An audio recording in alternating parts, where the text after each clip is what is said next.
Les garages automobiles et l'odeur d'huile de synthèse semblent ne plus autant attirer les jeunes. Les ateliers de réparation cherchent des candidats sans forcément toujours trouver.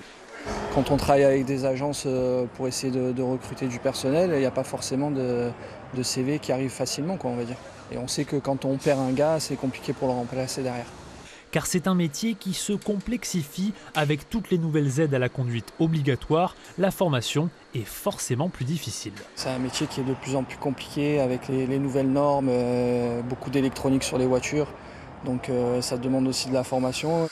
Beaucoup de garages emploient donc des apprentis. Ici, il y en a 3 en plus des 5 mécaniciens en CDI. Et selon eux, la formation sélective peut en décourager certains. Le CAP encore, ça peut aller pour certains, mais quand on passe le bac pro BTS, on rentre plus dans l'électrique, tout ça, donc forcément c'est plus dur et il y a moins de personnes qui y vont. Rien que dans les Alpes-Maritimes, France Travail recense 87 offres d'emploi vacantes de mécaniciens automobiles en CDI et les filières moins connues comme les mécaniques poids lourds On bascule et on va faire un essai routier.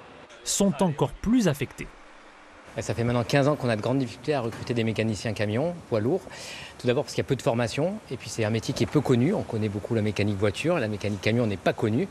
Aujourd'hui, par exemple, dans les Alpes-Maritimes, on a 5 postes ouverts, on en a 17 sur la région. Donc c'est une vraie pénurie de façon historique maintenant pour nous.